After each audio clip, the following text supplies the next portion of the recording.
खां कुतुब आलम मीज़नम। या रसूल अल्लाह उन्जुर हालना, या नबी अल्लाह इस्मा क़ालना, इन्नना फ़ी बहरि हम्मिन मुग़रक़ून, खुज़ यदना सह्हिल लना अश्कालना। अल्लाहुम्मा हफ़ज़ना मिन कुल्लि बलाइद दुनिया व अज़ाबिल आखिरा, इन्नका समीउन अलीमुन मुजीबुद दाअवा, बिरहमतिका या अरहमर राहिमीन, आमीन। बहक़्क़ि ला इलाहा इल्लल्लाहु मुहम्मदुर रसूलुल्लाह सल्लल्लाहु ताला अलैहि वसल्लम। सुसम्मानित मनोनीत मनोपत निर्वाचित पवित्र मंचेर सभापति महाशय,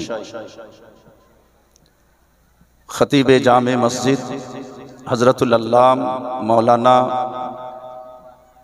काजी मुबारक हुसैन साहेब क़िबला दामत बरकातुहुमुल कुद्सिया, तत्सह रौनक स्टेज श्रद्धेय खतबा हजरात, शोराए किराम, उलमाए इज़ाम, तुलबा इस्लाम, समवेत सुशिक्षित सुदीक्षित इस्लाम दरदी मुस्लिम हिताकांक्षी श्रद्धेय बाबाजान आमार, प्राणेर भातृबृंदगण, पर्दाड़ालेर पर्दानशी लज्जावती गुणवती मा भग्नीगण, सर्वाग्रे जानाई आंतरिक सालाम। कबुल करबेन, मोहब्बते जवाब दिबेन, अस्सलामु आलैकुम व रहमतुल्लाह। अल्हम्दुलिल्लाह,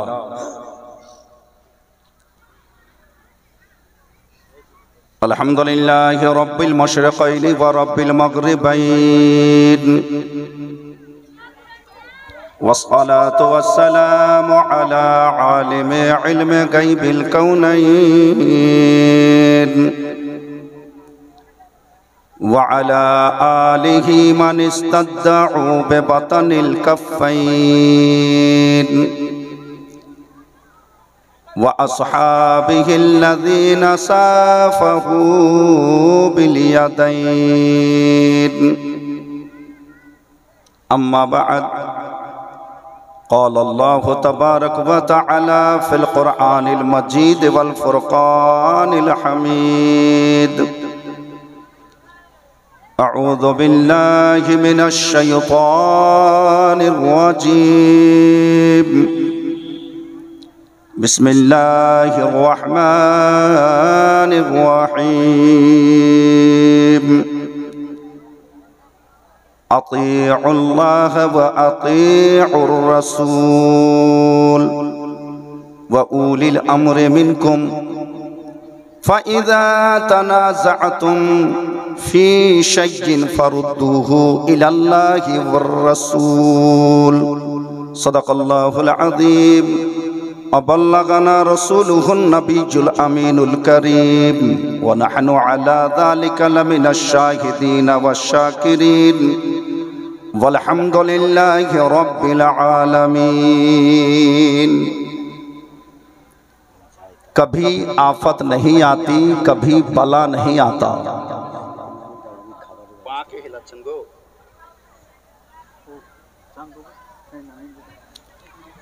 कभी आफत नहीं आती, कभी बला नहीं आता। जहाँ पे सोए हैं मुस्तफ़ा वहाँ जलजला नहीं आता। सुभान अल्लाह, सुभान अल्लाह, सुभान अल्लाह। सिर्फ इस्लाम को बचाना मकसद था, वरना सिर्फ और सिर्फ इस्लाम को बचाना मकसद था, वरना इमाम हुसैन करबला नहीं आता।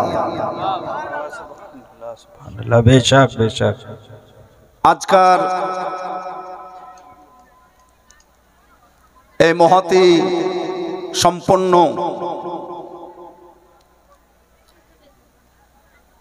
এলাকা আকর্ষণীয়, স্মরণীয়, বরণীয়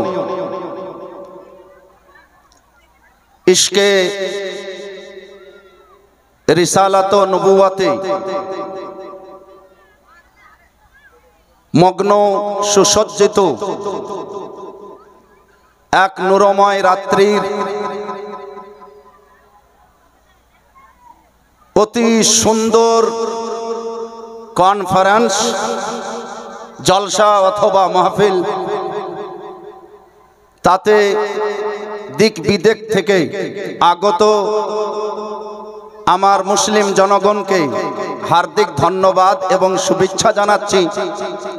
আল্লাহর কাছে প্রার্থনা, আল্লাহ রাব্বুল আলামিন যেন আপনাকে সুহালে এবং খুশহালে রাখেন।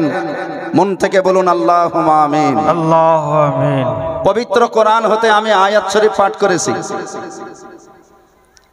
সময় যে হিসাবে সভাপতি মহাশয় আজকার দিওয়ানুল মাহফিলের জন্য লিপি করেছেন, তাতেই সীমাবদ্ধ হয়ে নিজের বক্তব্য সসম্পন্ন করতে হবে। আমি নগণ্য চিহ্ন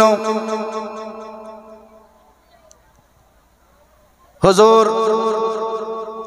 সদরুল আফাজিল ফখরুল আমাসিল সৈয়দনা মুর্শিদনা শাইখনা সৈয়দ নঈমউদ্দিন মুহাদ্দিসে মুরাদাবাদী মুফাসসিরে কুরআন খাজাইনুল ইরফান তার একজন নগণ্য গোলাম আপনাদের সম্মুখে এসেছে। পবিত্র কোরআনে আমার আল্লাহ রাব্বুল আলামিন সূরা আন-নিসা আয়াত নম্বর 59, এটা মহব্বতে বলেন সুবহানাল্লাহ। সুবহানাল্লাহ সুবহানাল্লাহ। আমরা আহলে সুন্নাত ওয়াল জামাআত মুসলমান। আহলে সুন্নাত, সুন্নাত সুন্নাত বলতে কি? উসুলে ফিকহ থেকে নিয়ে উসুলে হাদিস পর্যন্ত হে বেরাদার, আপনাদের কাছে আমার অতি নম্রভাবে এক গুজারিশ, এক অনুরোধ হবে।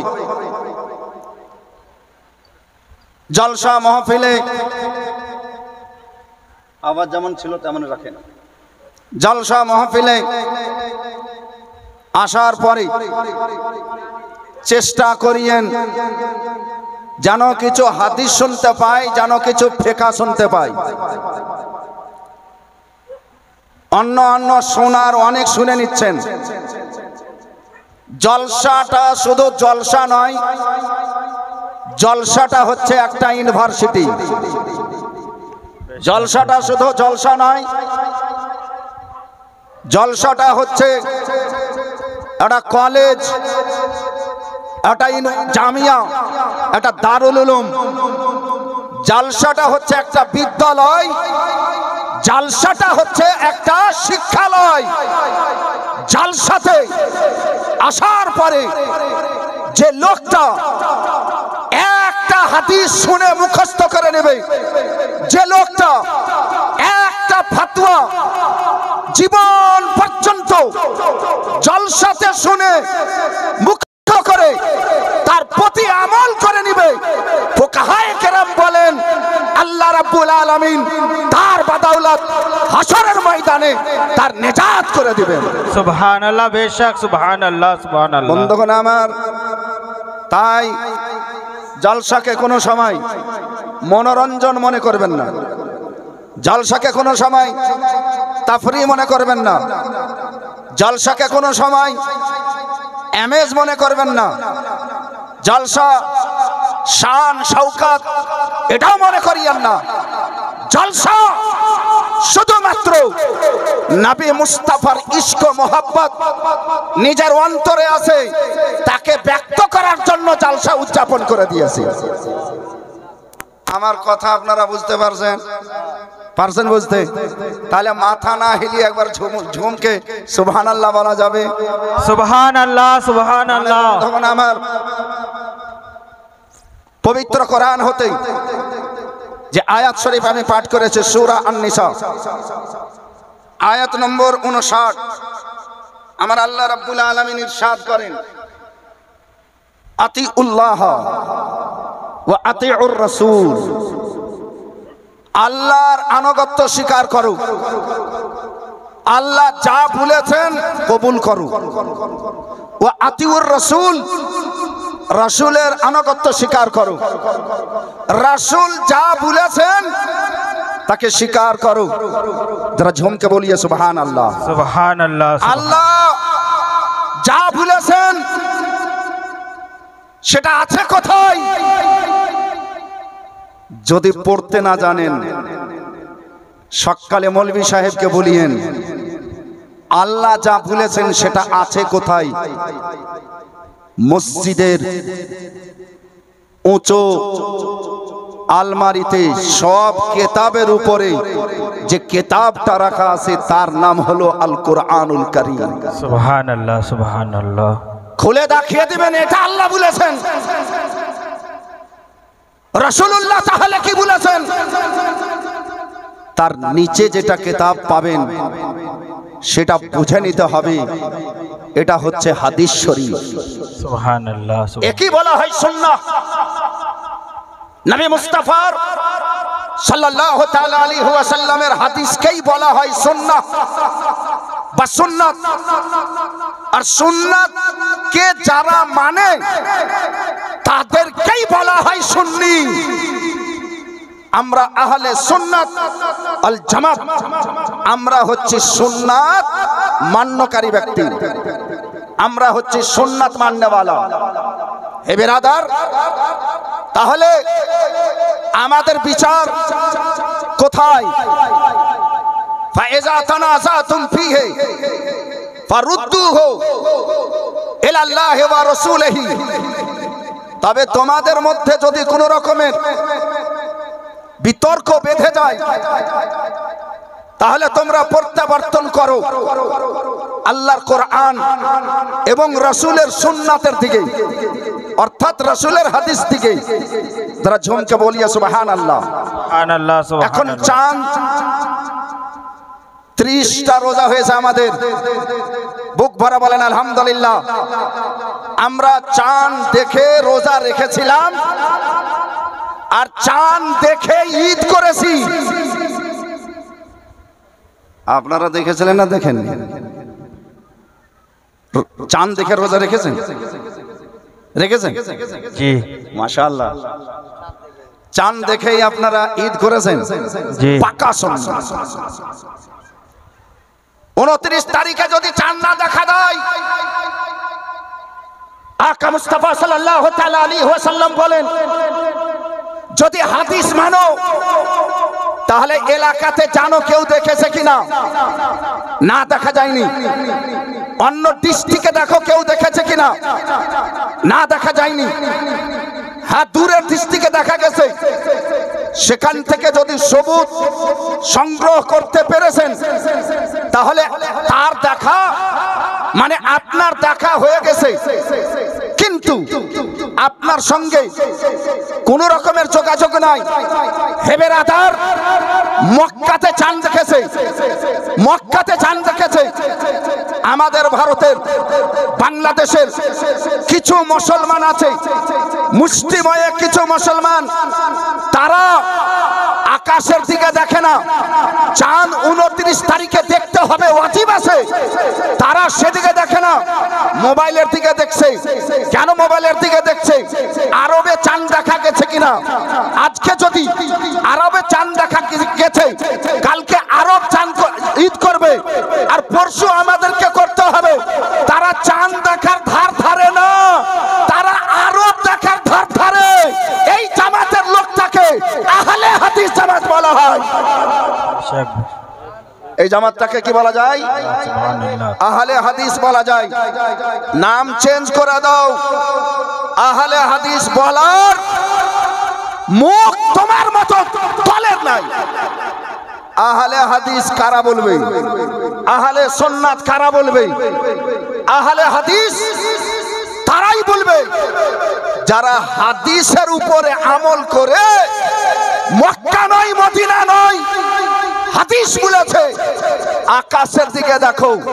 মক্কাকে দেখতে হবে না, মদিনাকে দেখতে হবে না, কুয়েতকে দেখতে হবে না, ইরাককে দেখতে হবে না, মালয়েশিয়াকে দেখতে হবে না, ইন্দোনেশিয়াকে দেখতে হবে না, আরে পাকিস্তানকে দেখতে হবে না, বাংলাদেশকে দেখতে হবে না, রাসূল বলেছেন আকাশকে দেখো। সুবহানাল্লাহ সুবহানাল্লাহ যারা ঝুমকে বলো সুবহানাল্লাহ।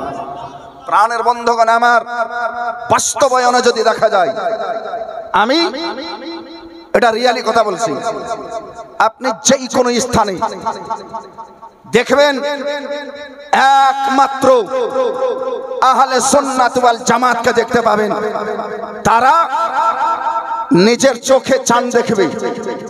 পাওয়া গেল না, আলিমের কথাতে চাঁদের কথা শুনবে। পাওয়া গেল না, কাজী বা আলামুল উলামা সে সবুতে শরঈ পেয়েছেন, এলান করে দিয়েছেন, সেটাও তার কাছে গ্রহণযোগ্য। এর মানে আহলে সুন্নাত ওয়াল জামাত হাদিস এবং সুন্নাত মোতাবেক কাজ করে। যারা ঝুমকে বলিয়া সুবহানাল্লাহ সুবহানাল্লাহ। সকলেই জানে, সবাই জানে, সারা জগৎ জানে। কি জানে? যারা আহলে হাদিস, তারা মক্কাতে চাঁদ হলে কালকে মক্কা শরীফের লোক ঈদ করবে, পরশু তারা করবে। তাহলে এদের কোন ধর্ম? হাদিস মানা ধর্ম না সৌদিয়া মানা ধর্ম? এরা একটু বলেন, হাদিস মানা ধর্ম না সৌদিয়া মানা ধর্ম? অবশ্যই একে বলা যাবে এদের ধর্ম হাদিস মানা নয়, এদের ধর্ম কুরআন মানা নয়। আল্লাহ রাব্বুল আলামিন বলেছেন, যদি তোমাদের মধ্যে কোন রকমের তর্ক বিতর্ক বেঁধে যায়, তাহলে কোরআন দেখো, হাদিস দেখো, দেশ দেখে তোমার লাভ হবে না। দেশ দেখবে তো তুমি দেশের গোলাম হবে, আর কোরআন আর হাদিস যদি দেখো তো তুমি আহলে কোরআন এবং আহলে হাদিস হবে।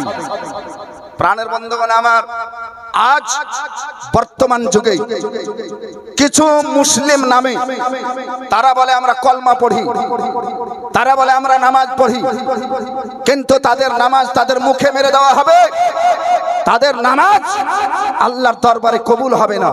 কারণ যার মারফত আমরা নামাজ পেয়েছি তাকে আমরা কি বলি? তাকে আমরা রাসূলুল্লাহ বলে থাকি, তাকে আমরা নবী আল্লাহ বলে থাকি।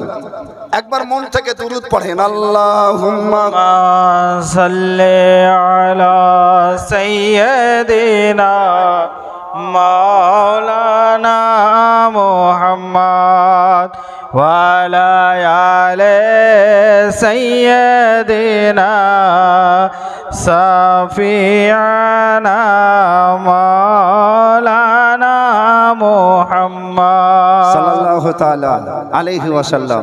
হে বিরাদার, আজ আপনাদের সম্মুখে বক্তব্য আমি শুরুই করিনি, শুধুমাত্র যাচাই করছিলাম যে আপনারা কিছু কোরআন হাদিস শোনার আগ্রহী আছেন কিনা। চেহারাতে দেখতে পেলাম, পড়তে পারলাম যে হ্যাঁ অবশ্যই আপনারা আগ্রহী আছেন। এবার মন থেকে বলেন তো আলহামদুলিল্লাহ, মাশাআল্লাহ। হে বিরাদার, রাসূলুল্লাহ সাল্লাল্লাহু তাআলা আলাইহি ওয়াসাল্লামের ব্যাপারে আজ পর্যন্ত যত লামাযহাবী হোক, ওয়াহাবী হোক, আহলে হাদিস হোক, নবী সাল্লাল্লাহু আলাইহি ওয়াসাল্লামের ব্যাপারে বলেছে যে রাসূলুল্লাহ ইলমে গায়েব জানে না। রাসূলুল্লাহকে কেমন করে ছোট করতে হবে, রাসূলুল্লাহকে কেমন করে নিজের বরাবর করতে হবে, রাসূলুল্লাহকে কেমন করে নেগলেক্ট করে দিতে হবে, রাসূলুল্লাহকে কেমন করে একটা সাধারণ মানুষ বানিয়ে রাস্তায় তার ঘাড়ে ঝোলা দিয়ে খাড়া করতে হবে, এই ফিকিরে সদা সর্বদা থাকে। কিন্তু আমরা নবী মুস্তাফার গোলাম, আমরা তো দেখি সেই চোখে যে আমার রাসূলুল্লাহ তো রাসূলুল্লাহ, রাসূলুল্লাহর ফরম পর্যন্ত পেয়ে আরো সে আজম খুশি হয়ে গেছিল। সুবহানাল্লাহ সুবহানাল্লাহ সুবহানাল্লাহ। বেশক প্রাণের বন্ধুগণ আমার, সেই রাসূলুল্লাহ সাল্লাল্লাহু তাআলা আলাইহি ওয়াসাল্লামের গীবত এরা করে, রাসূলুল্লাহকে ছোট বানাবার চেষ্টা এরা করে, রাসূলুল্লাহকে আবল তাবল কথার বদনামি দেয় এরাই। রাসূলুল্লাহ সাল্লাল্লাহু তাআলা আলাইহি ওয়াসাল্লামের বিবি হযরতে মা আয়েশা সিদ্দিকাকে যা তা কথা বলেছে, কিতাবে লেখা আছে, মুখে এত পবিত্র স্টেজে বলা উচিতই মনে করছি। হে বেরাদার, নবী তো নবী, নবীর উপরে কোরআন নাজিল হয়েছে। এই কোরআনের ব্যাপারে বলছে যে কোরআন ও ছোট জিনিস, বলেন নাউজুবিল্লাহ। নাউজুবিল্লাহ। আরে আরেকবার বলেন নাউজুবিল্লাহ।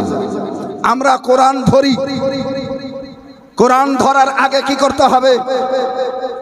একটা সাধারণ মুসলমান বলেন তো, কোরআন ধরার আগে, কোরআন যদি আমরা হাতে ধরি, কোরআন ধরার আগে কি করতে হবে? ওযু করতে হবে। সাধারণ সুন্নি জামাতের মুসলমান জানে ওযু করতে হবে। সাধারণ সুন্নি জামাতের মুসলমান জানছে ওযু করতে হবে। কিন্তু আফসোস, এই বাংলাদেশের এক পেটলা মৌলবি শুনছি নাকি সেই দেশের খুব প্রখ্যাত বিশাল বড় নাকি, কিন্তু আমি আর চাইতে মূর্খ এবং কুখ্যাত মৌলবি দেখছি না যে মৌলবির ফতোয়া যে কোরআন বিনা উযুতেও ছুঁইতে পারা যায়। বলেন নাউজুবিল্লাহ। বিনা উযুতে কোরআন ছুঁতে পারা যায়। বিনা উযুতে কোরআন ছুলে কোরআনের মর্যাদা বেশি না উযুতে কোরআন ছুলে কোরআনের মর্যাদা বেশি? অবশ্যই আপনি বলবেন উযু করে ছুঁইলে, উযু করে স্পর্শ করলে কোরআনের মর্যাদা, মান, সম্মান বেশি মনে হয়। শুধু এখানে নয়, এই মৌলবিটা বলছে যদি কোনো মহিলার ঋতু হয়, মেন্স হয়, হেজ হয়, এই অবস্থায় ওই মেয়েটা যদি কোরআনকে ছুঁয়ে পড়ে তবুও সে ছুঁয়ে পড়তে পারে। বেরাদর, আপনি আছেন কোথায়? নবী সাল্লাল্লাহু তাআলা আলাইহি ওয়াসাল্লামের সঙ্গে সংযুক্ত আকা মুস্তাফা সাল্লাল্লাহু তাআলা আলাইহি ওয়াসাল্লামের সাথে মানসুব যতগুলো জিনিস, সব জিনিসকে, নবীকে এরা শুধু ছোট করতে চায় না, নবীর সাথে যত জিনিস আছে সবকে ছোট করতে চায়। বলেন এরাকে কোন মুখে মুসলমান বলা যাবে? এরাকে কোন মুখে আহলে হাদিস বলা যাবে? হে বেরাদার, শুনলেন আপনারা, কিন্তু আসুন আসল তথ্যটা আপনাদের সম্মুখে আমি পেশ করি। উঠান, কিতাবের নাম সুনান জামে তিরমিজি, তাতে লিখা আছে হাদিস শরীফ আন ইবনে উমর রাদিয়াল্লাহু তাআলা আনহু قال قال رسول الله صلى الله تعالى عن النبي صلى الله تعالى عليه وسلم لا تقرؤوا الحائض ولا الجنوب من القرآن شيئا।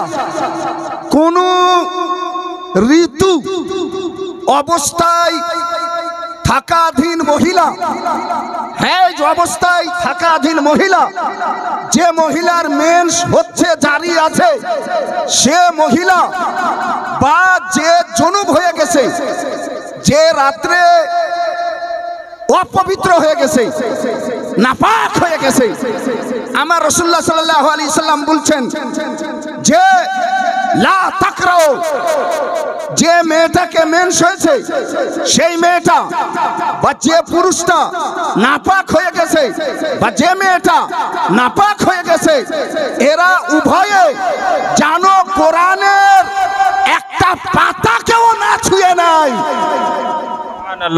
এবং না পড়ে নাই। লা তাকরাও, তারা যেন কোরআন না পড়ে। হে বিরাদার, কোরআন না পড়ে আর হাদিসের বিরুদ্ধে কথা বলছে। হাদিসে বলছে পড়তে হবে না মেন্স ওয়ালা মেয়েকে, ঋতু জারি আছে রত মহিলাদেরকে কোরআন পড়তে আমার আকা মুস্তাফা নিষেধ করেছেন।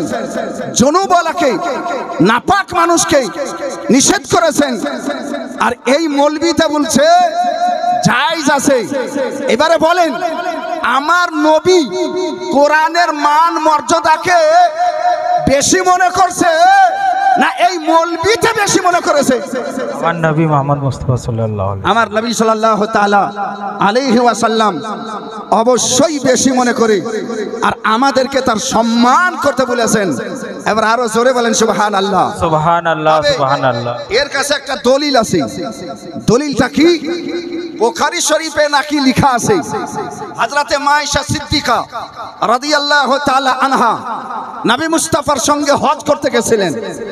আমার নবী মুস্তাফাকে দেখার পরে মায়েশা সিদ্দিকা কাঁদতে লাগলেন। আকা মুস্তাফা বলেন, আয়েশা তুমি কাঁদো কেন? মা ইউবকি কে, তোমাকে কে কাঁদালো? কিসের জন্য তুমি কাঁদছো? কালাত, তিনি বললেন, ইন্নী তুমিস্তু ইয়া রাসূলুল্লাহ, আমার মানে ঋতু জারি হয়ে গেছে। আকা সাল্লাল্লাহু আলাইহি ওয়াসাল্লাম বললেন, তুমি চিন্তা করিও না, তুমি তাওয়াফ ব্যতীত কাবার তাওয়াফ বাদ দিয়ে কাবার তাওয়াফ ব্যতীত হাজীগণ যত রকমের দোয়া করবে তুমিও করিও। যখন পবিত্র হয়ে যাবে, 5 দিন লাগবে, 6 দিন লাগবে, 7 দিন লাগবে, তারপরে তুমি কাবার তাওয়াফ করে নিও, তোমার হজ হয়ে যাবে। সুবহানাল্লাহ সুবহানাল্লাহ। এখান থেকে বলছে যে রাসূলুল্লাহ সাল্লাল্লাহু আলাইহি সাল্লাম বলেছেন যে কোরআন পড়তে পারি। আপনার কাছে বা যারা হজ করতে গেছেন হাজী সাহেব, বা যারা স্টেজে উপস্থিত ওলামায়ে কেরাম আছেন, বা যারা দূর থেকে আমার কথা শুনছেন, ফেসবুকে শুনবেন, ইউটিউবে শুনবেন, শোনার পরে বিচার করিয়েন হাজীদেরকে আমার নবী মুস্তাফা কোন হাদিসে বলেননি যে তাওয়াফের পরে তোমাদেরকে কোরআন পড়তে হবে। কোন হাদিসে লেখা নাই, কোরআনে লেখা নাই যে তাওয়াফের পরে কোরআন পড়তে হবে। হাজীদেরকে যতগুলো দুয়া পড়ার দুয়া পড়তে পারে, দুয়া হিসাবে যদি কোরআনের আয়াত এসে যায় তা আপনি দুয়া হিসাবে তাকে দুয়া মনে করে পড়তে পারেন, এটা ফিকে হানাফির ফতোয়া। কিন্তু আপনি তাকে তেলাওয়াত মনে করে পড়তে পারবেন না। একবার জোরে বলতে হবে সুবহানাল্লাহ। সুবহানাল্লাহ। দুরূদ পড়েন একবার। আল্লাহুম্মা সাল্লি আলা সাইয়্যিদিনা মাওলানা মুহাম্মদ ওয়া আলা আলি সাইয়্যিদিনা মাওলানা মুহাম্মদ সাল্লাল্লাহু তাআলা আলাইহি ওয়াসাল্লাম। আওয়াজ দাও একটু, এবার আর দুরূদ পড়েন। আল্লাহুম্মা সাল্লি আলা সাইয়্যিদিনা মাওলানা মুহাম্মদ ওয়া আলা আলি সাইয়্যিদিনা মাওলানা মুহাম্মদ সাল্লাল্লাহু তাআলা আলাইহি ওয়াসাল্লাম। আমার মনে হচ্ছে আপনাদেরকে আমি বুঝাতে পেরেছি যে ঋতু অবস্থায় কোন মহিলা, কোন মেয়ে ছেলে কোরআন স্পর্শ তো দূরের কথা, কোরআন তেলাওয়াত করতেও পাবে না। এবার জোরে বলেন সুবহানাল্লাহ। সুবহানাল্লাহ। এটাই হলো ফতোয়া, এটাই হলো ফতোয়া, তাকওয়া নয় ফতোয়া। হ্যাঁ, দুয়া হিসাবে যেমন রব্বানা আতিনা ফিদ দুনিয়া হাসানাতাও ওয়া ফিল আখিরাতি হাসানাতাও ওয়া কিনা আযাবান্নার, এটা কোরআন। কিন্তু দুয়া হিসাবে যদি পড়ে, আয়াত পূর্ণ করে নয়, কাটা কাটা করে যদি পড়ে তো পড়তে পারে, কিন্তু কিন্তু তেলাওয়াত করবে কোরআন ধরে বা না ধরে, সুর করে বা বেসুরে, তেলাওয়াতের নিয়তে যদি কোরআন পড়ে তো কোরআন হচ্ছে পবিত্র, তাকে স্পর্শ করতে হলেও পবিত্র হতে হবে। সুবহানাল্লাহ, সুবহানাল্লাহ, ঠিক। তাকে পড়তে হলেও পবিত্র হতে হবে, কারণ এর নাম হচ্ছে কোরআন। কারণ এই কোরআন নবীর উপরে নাজিল হয়েছে। হে বিরাদার, আর একটা কথা বলি, আপনারা এক এক করে শোনেন। আজ আপনাদেরকে আমি নবী সাল্লাল্লাহু তাআলা আলাইহি ওয়াসাল্লামের আব্বা জান, আম্মা জান, মানুষ যখন আপনার সঙ্গে দুশ্মনী করবে, আপনাকে যখন পারলো না, তখন আপনাকে, আপনার বাবাকে অ্যাটাক করার চেষ্টা করবে, করবে না? করবে না? মাকে গালি দেবে, আপনার ছেলের ক্ষতি করবে। মানুষের যেটা স্বভাব, আর যত খারাপ মানুষ হবে তত নিচে স্তরে নামবার চেষ্টা করবে। এতদিন পর্যন্ত বলে নবী ইলমে গায়ব জানে না, এতদিন পর্যন্ত বলে নামাজে নবীকে স্মরণ হলে নামাজ হবে না, এতদিন পর্যন্ত বলছিল নবী কে দাঁড় হয়ে কিয়াম করা যাবে না। আজকে কিছু নতুন মৌলবীতে বলছে যে নবী তো নবী, নবীর বাবার কোনো খবর আছে? নবীর মায়ের কোনো খবর আছে? আমি বললাম কি খবর? তারা বলছে নবীর মা এবং নবীর বাবা কাফির হয়ে মারা গেছে আর তারা জাহান্নামে চলে গেছে। এবার জোরে বলেন নাউজুবিল্লাহ, আর একবার জোরে বলেন নাউজুবিল্লাহ। নাউজুবিল্লাহ। তারা মুসলিম শরীফের হাদিসের একটা রেফারেন্স দিচ্ছে, একটা হাওয়ালা দিচ্ছে, তাতে কি লেখা আছে? আকা মুস্তাফা সাল্লাল্লাহু তাআলা আলাইহি ওয়াসাল্লামের কাছে একজন লোক এসে উপস্থিত হচ্ছে মদিনা শরীফে। আমার নবী মুস্তাফাকে বলছে, ইয়া রাসূলুল্লাহ আইনা আবি, হুজুর আমার বাবা বর্তমানে কোথায়? মারা গেছে, বর্তমানে কোথায়? জান্নাতে না জাহান্নামে? আমার নবী মুস্তাফা বলছেন আবুকা ফিন্নার, তোমার আব্বা জান জাহান্নামে আছে। আবার জোরে বলেন সুবহানাল্লাহ। ওই লোকটাকে বিশ্বাস হয়ে যাচ্ছে, ওই লোকটাকে বিশ্বাস হয়ে যাচ্ছে। কেন? নবী বলেছেন। আচ্ছা একটা কথা বলেন, কারো বাপ জাহান্নামে আছে অথবা জান্নাতে আছে, এই ইলিমের ইলিম আপনাকে যদি বলেন তো এটা জাহিরি ইলিম না বাতিনি ইলিম? এটা বাতিনি ইলিম। এটা প্রকাশ্য ইলিম না গায়বের ইলিম? কারো বাপ জাহান্নামে আছে আমি বলতে পারবো? আপনার মা জাহান্নামে আছে আমি বলতে পারবো? রাসূলুল্লাহ বলছে তোমার বাবা জাহান্নামে আছে।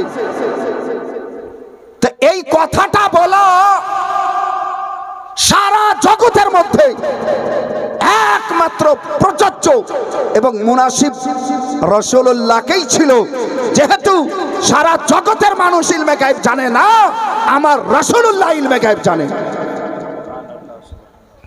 রাসূলুল্লাহ সাল্লাল্লাহু তাআলা আলাইহি ওয়াসাল্লাম বললেন, হ্যাঁ তোমার বাবা জাহান্নামে আছে। যদি কোনো বেটা নিজের বাবার কথা শুনে যে আমার বাপ জাহান্নামে আছে, আর আমি এই রাসূলের কলমা পড়েছি আর এই রাসূলই বলছেন, তো তার মন ভালো করবে না খারাপ করবে? এটা একটু হোহা করেন। ভালো করবে? অবশ্যই খারাপ হবে। খারাপ বলতে নবীর উপরে কোনো রাগ হবে না, তো নিজে তো একটা হবে যে আমার বাবা জাহান্নামে আছে। ফাকাফা দাআহু, হাদিস শরীফে লেখা আছে, ওই লোকটা নিরাশা হয়ে ক্ষুণ্ণ হয়ে বাড়ির দিকে ফিরতে লাগলো।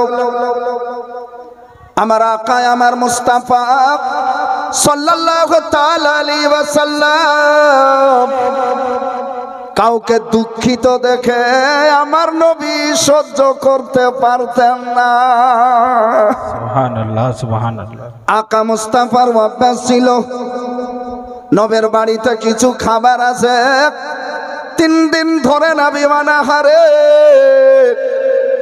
মায়েশা সিদ্দিকাকে ভুলে এসেছেন, ও আয়েশা, আমি মসজিদে নববী হতে জোহরের নামাজ পড়ে আসি, আসার পরে যা কিছু থাকবে তুমি আমাকে দিবে।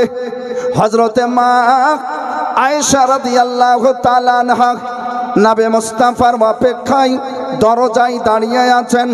আকা মুস্তাফা নামাজ পড়ে যেমনই বাড়িতে প্রবেশ করবেন, দরজায় হযরতে আয়েশা সিদ্দিকা আকা মুস্তাফাকে সালাম দিলেন।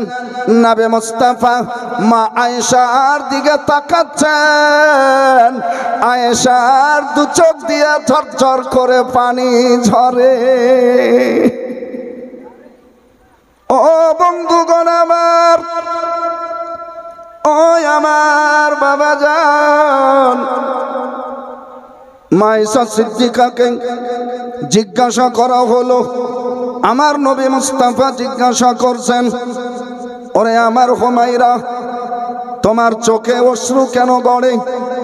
হযরতে মায়েশা সিদ্দিকা বলছেন, ইয়া রাসূলুল্লাহ, কিছুক্ষণ আগে 2টা ছেলে নিয়ে এক মহিলা এসেছিল, আমার কাছে সওয়াল করলো, ভিক্ষা চাইলো। আপনার জন্য যে খাবার ছিল আমি থাকতে না পেরে সেটাকে নিয়ে এসে তাকে দিলাম।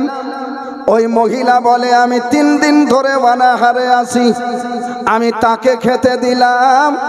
কিন্তু হাইরে দুনিয়া, হাইরে মানুষ, নিজে মরে যাবে চিন্তা নাই, ছেলেদেরকে কেমন করে বাঁচাবে।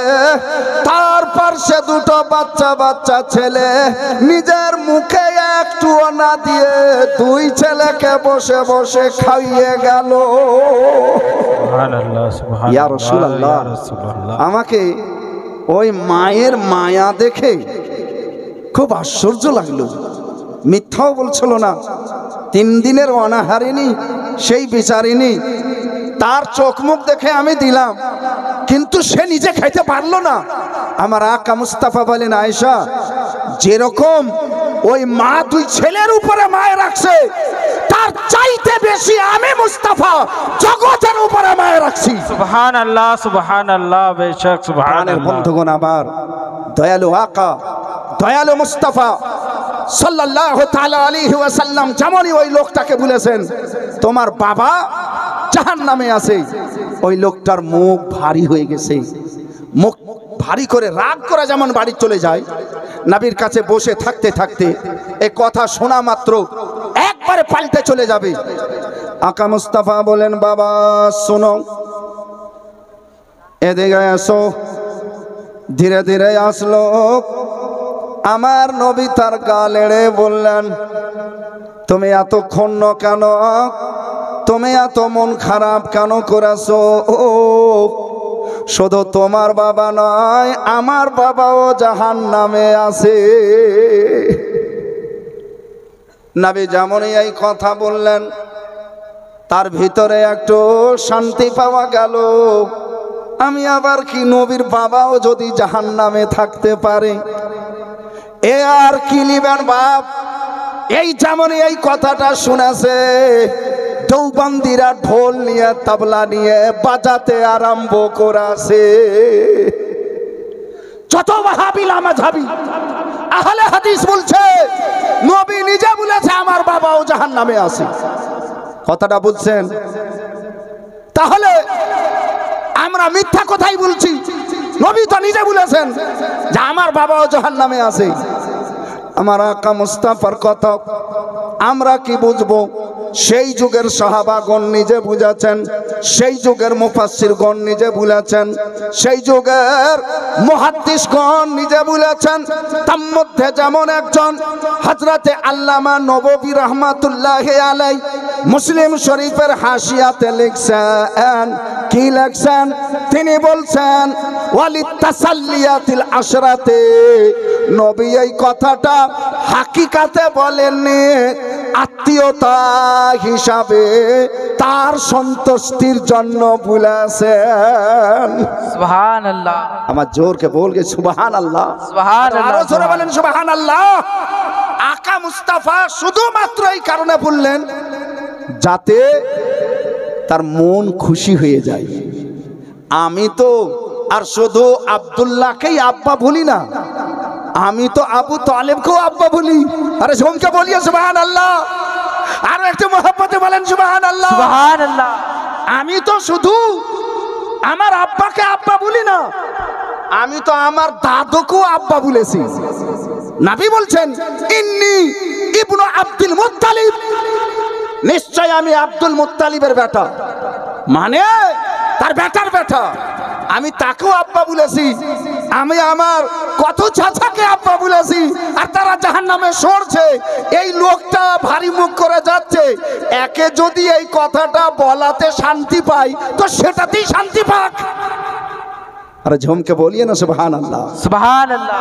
আজ আপনাকে আমি হাওয়াতে কথা বলে দিতে চাই না, রেফারেন্স নিয়ে যান। আপনারা এমনই একজন ব্যক্তি, বারেলি শরীফে তার জন্ম, আর যিনি চোখ খোলা মাত্র নিজের বাড়িতে, নিজের ডায়েরিতে, নিজের বাবার কোলে, নিজের মায়ের স্তন্য চুষার সময় যখনই চোখ খুলেছে তো তার চোখে কোরআন পড়েছে। তার নাম হলো হুজুর তাজুস শরিয়া। আরে ঝুমকে বল ইয়ার, আরো একটু মাচালকে বল সুবহানাল্লাহ। হুজুর তাজুস শরিয়া, বদরুত তরিকা,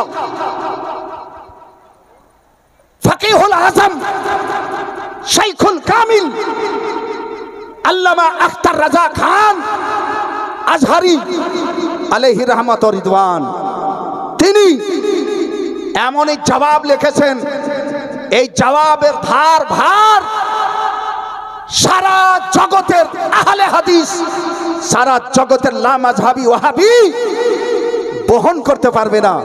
যারা ঝুমকে বলিয়ে সুবহানাল্লাহ। সুবহানাল্লাহ। ব্রাদার, তিনি লিখছেন যে আকা মুস্তাফা সরওয়ারে কায়নাত ফখরে মওজুদাত সাল্লাল্লাহু তাআলা আলাইহি ওয়াসাল্লামের আব্বা জান কাফির হয়ে মারা যায়নি। তিনি কিতাবে একখানা দুইখানা নয়, 7খানা কিতাবের হাওয়ালা দিয়ে লিখছেন যে আকা মুস্তাফা সাল্লাল্লাহু তাআলা আলাইহি ওয়াসাল্লামের মা এবং বাবা দুজনই ঈমান অবস্থায় ইন্তেকাল করেছেন। সুবহানাল্লাহ। সুবহানাল্লাহ। বন্ধুগণ আমার, ওয়াহাবি মৌলবি বলতে চাহে ইমামে আবু হানিফা নিজের কিতাব আল ফিকহুল আকবর তাতে লিখেছে মাতা আলাল কুফর, নবী মুস্তাফার মা বাবা কাফির অবস্থায় মারা গেছে। এবং মোল্লা আলী কারি আশআতুল মাআতে বলেন নবী মুস্তাফার মা বাবা কাফির হয়ে মারা গেছে।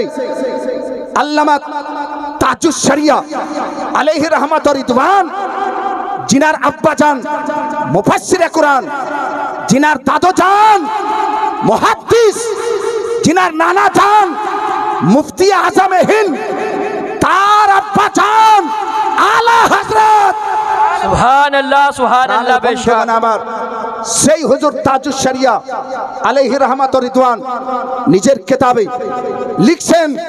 এই কিতাবটা দেখেন সব জায়গাতে পাওয়া যায় না, আমি নেট থেকে প্রিন্ট করে বের করেছি। তাহকিক আন্না আবা সাইয়্যিদনা ইব্রাহিম আলাইহিস সালাম তারিখ লা আজার, আরবিক ভাষায় এই কিতাব। শুধু আরবি ভাষাতে একজন ভারতীয় তাজুস শরিয়া আহলে সুন্নাত ওয়াল জামাতের শান, তার নাম হলো তাজুস শরিয়া। যারা ঝুমকে বলিয়ে সুবহানাল্লাহ। সুবহানাল্লাহ। সুবহানাল্লাহ। বেশক ভারতের ডঙ্কা, আহলে সুন্নাত ওয়াল জামাতের ডঙ্কা মিশরে পর্যন্ত কায়েম করে এসেছেন।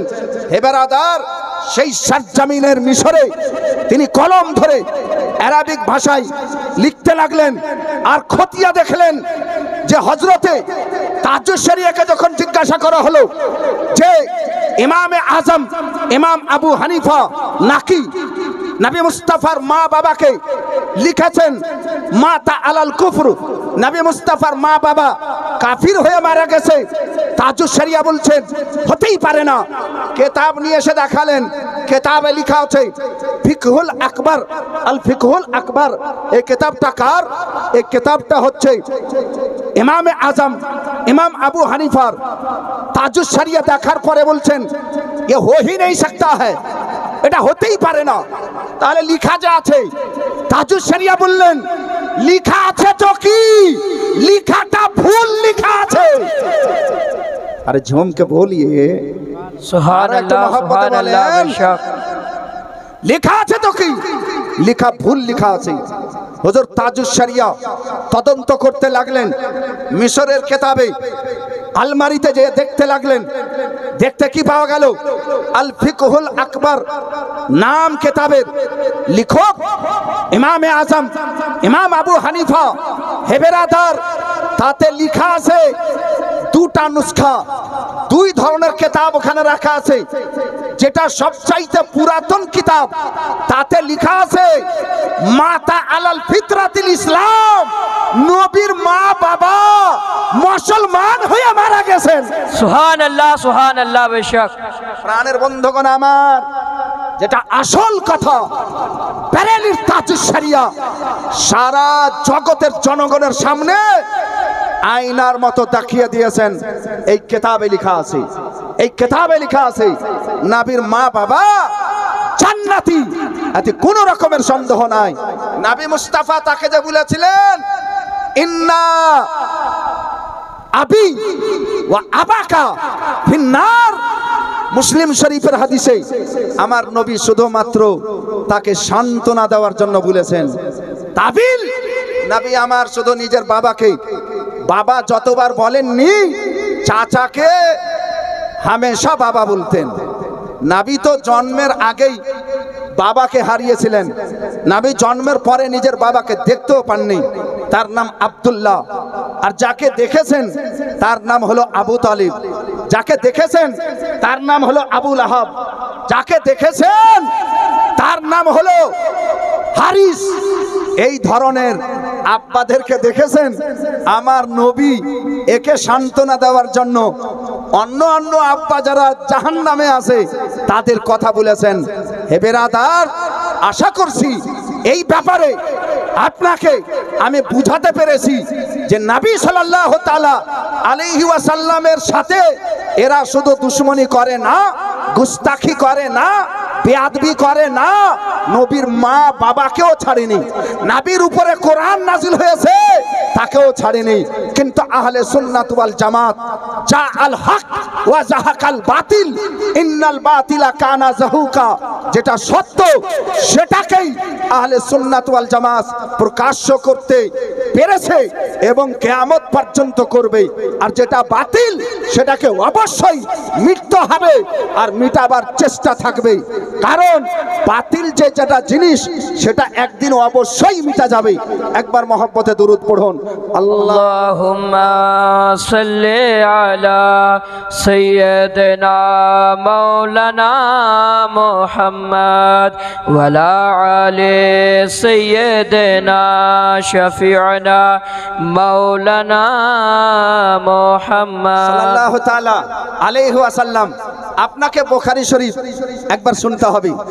একটা হাদিস শুনেন, ইনশাআল্লাহ আমার নবী ইলমে গায়েব জানে কি জানে না, এটা আমি আশরাফ রাজা নাইমি আমার কাছে শুনতে হবে না, মুফতি আলাউদ্দিন জিহাদি তারও কাছে শুনিয়েন না।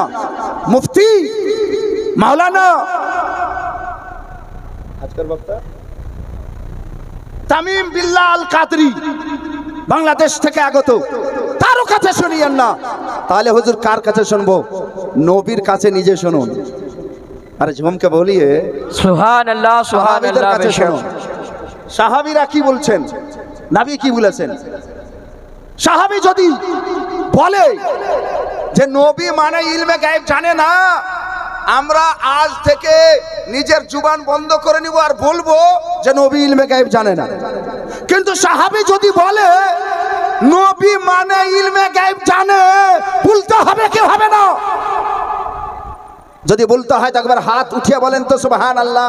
সুবহানাল্লাহ, সুবহানাল্লাহ, সবাই বলেন সুবহানাল্লাহ, সুবহানাল্লাহ। আনের বন্ধুগণ আমার, হাদিস নোট করেন।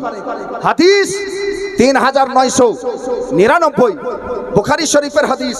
আলহামদুলিল্লাহ আপনাদের সম্মুখে খুব লম্বা হাদিস আছে, তবে খুব লম্বাটা শোনাবো না, একবারে শর্টে কটে আপনাদের সম্মুখে আমি পেশ করছি। আলহামদুলিল্লাহ আন আনাস ইবনে মালিক আন্না আব্দুল্লাহ ইবনে সালাম বালাগাহু মাকদামান নবী আল মদিনা ফাআতাহু ইয়াসআলুহু আন আশিয়াইন ফাকালা ইন্নী সাইলুকা আন সালাস লা ইয়ালামুহুন্না ইল্লা নবিয়্যুন।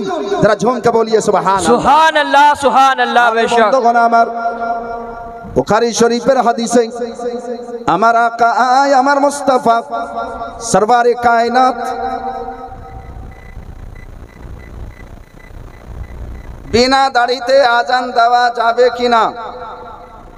কোনো ব্যক্তি চেয়ারে নামাজ পড়ে তাহলে চেয়ার কি প্রথম সারিতে রাখা যাবে? প্রশ্ন শুনলেন, উত্তর শুনবেন ইনশাআল্লাহ এখনই দিব, কিন্তু আগে যেটা ধরেছি সেটা বলতে হবে। এবার মহব্বতে বলেন সুবহানাল্লাহ। প্রশ্ন সুবহানাল্লাহ। দিয়েছেন, উত্তর এখনই হবে। তবে হাদিস শরীফে হযরতে আনাস বিন মালিক বাল্যকাল থেকে নবীর বাড়িতে থাকছেন, নবীকে সদা সর্বদা দেখছেন। তিনি বলছেন যে যখন আকা মুস্তাফা সাল্লাল্লাহু তাআলা আলাইহি ওয়াসাল্লাম মদিনা শরীফে আসলেন মক্কা থেকে, তো আকা মুস্তাফাকে দেখার জন্য সবাই এসেছেন। যত মুসলমান কলমা পড়নেওয়ালা তারা তো এসেছেনই, যারা কাফির তারাও এসেছে, যারা মুশরিক তারাও এসেছে, যারা ইহুদি নাসরানি আমার নবী মুস্তাফাকে দেখার জন্য এসেছে। আমার আকাই আমার মুস্তাফাকে দেখার পরে একজন বড় সড়ো সাধক, তার বাড়ি ছিল মদিনা শরীফে। এই সাধু এত বড় রাগীব, এত বড় পণ্ডিত, এত বড় জ্ঞানী, যারা কলমা পড়তো মুসলমান তারা পর্যন্ত ওই সাধুর ইজ্জত করত। কত বড় জ্ঞানী ব্যক্তি ছিলেন। মদিনাতে নবী এসেছেন, শোনার পরে আর বাড়িতে থাকতে পারিনি, দেখে আসে মুসলমানদের নবী কেমন। তাদের মুখে শুনেছি খুব নুরানি চেহারা, তাদের মুখে শুনেছি এমন এমন কথা বলেন সারা জীবন ফুরিয়ে যাবে, অন্তর ভরবে না। ওই নবী মুস্তাফা কোন নবী মুস্তাফা? চলো একবার দেখে আসি। হে বন্ধুগণ আমার, তার নাম ছিল আব্দুল্লাহ বিন সালাম। এই নামটা নবী মুস্তাফার রাখা, কিন্তু সাধুর আসল নাম হলো মারিখা। নাম মারিখা।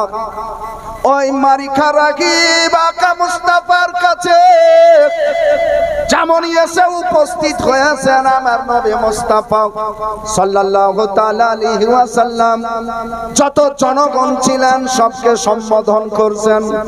নবী আমার কি সম্বোধন করছিলেন? ওয়াফসুস সালাম ওয়াতইমুত তাআম ওয়াসাল্লুল আরহাম। ঝুমকে বলো সুবহানাল্লাহ, সুবহানাল্লাহ। মুস্তাফা বলেন, যখন একজন অপরজনের সঙ্গে সাক্ষাৎ করবে একটু মন ভরা বলবে আসসালামু আলাইকুম। যখন কোনো মানুষকে দেখবে যখন বিহাইকে দেখবে, দোস্ত বন্ধুকে দেখবে, যখন মানুষ হয়ে কোনো মানুষকে দেখবে দুঃখী, যখন মানুষ হয়ে কোনো মানুষকে দেখবে ক্ষুধার্ত, তুমি দেরি করিও না। যদি তোমার বাড়িতে কিছু থাকে ওয়াত আমুত্তাআম, তাকেও চারটি খাবার খাওয়াবার চেষ্টা করবে। সুবহানাল্লাহ সুবহানাল্লাহ। মুস্তাফা সাল্লাল্লাহু তাআলা আলাইহি ওয়াসাল্লাম এইগুলো ভাষণ শুনছে, এইগুলো বক্তব্য শুনছে, শোনার পর তার চেহারা শুধুমাত্র নবী মুস্তাফার চেহারার দিকে রয়েছে।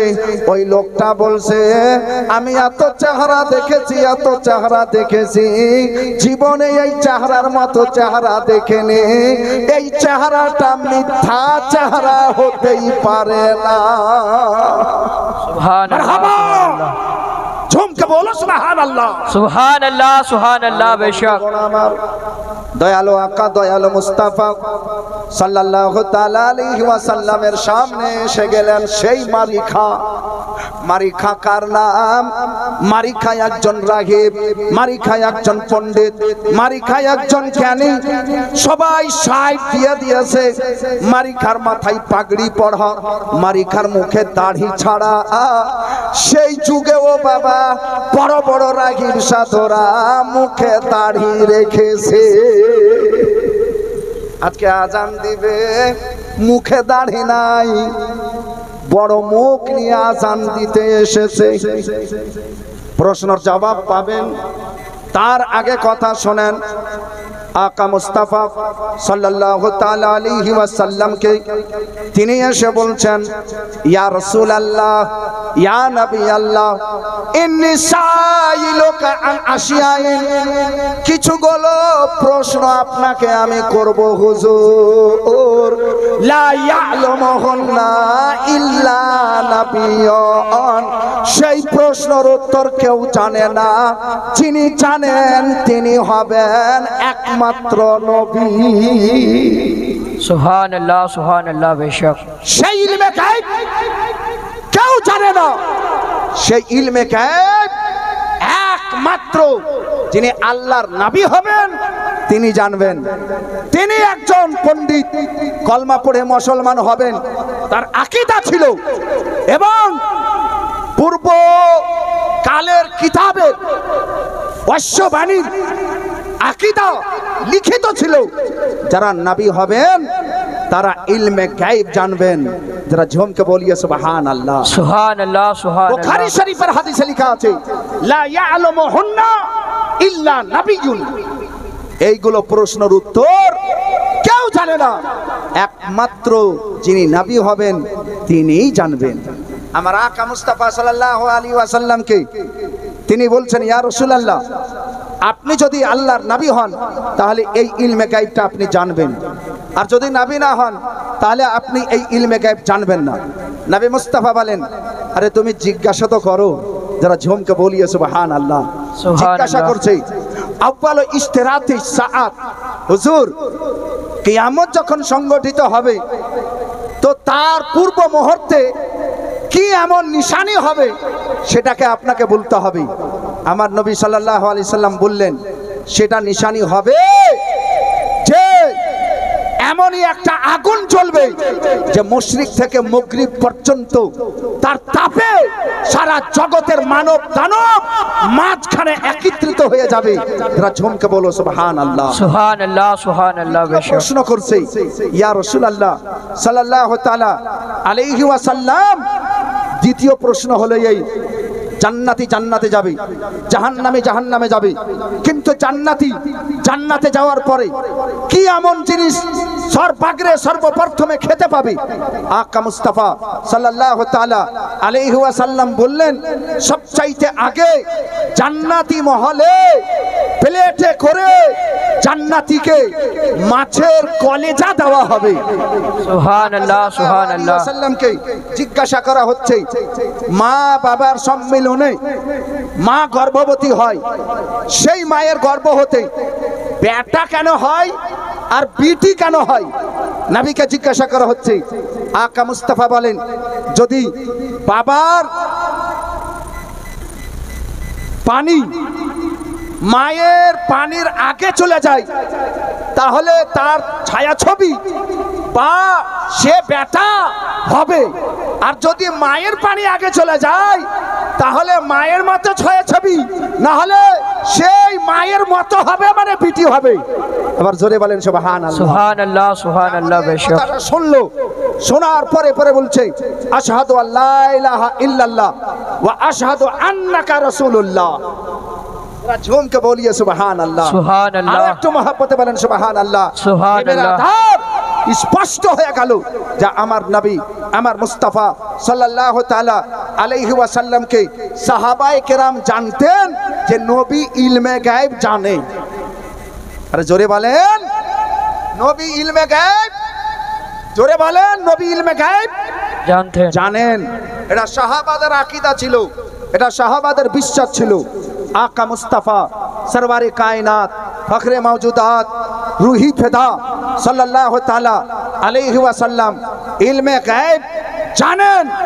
ইলমে গায়েব যদি আপনি জানেন তো আপনাকে আমি নবী মানব, আর ইলমে গায়েব যদি আপনি না জানেন তো আপনাকে ইলমে নবী মানা যাবে না।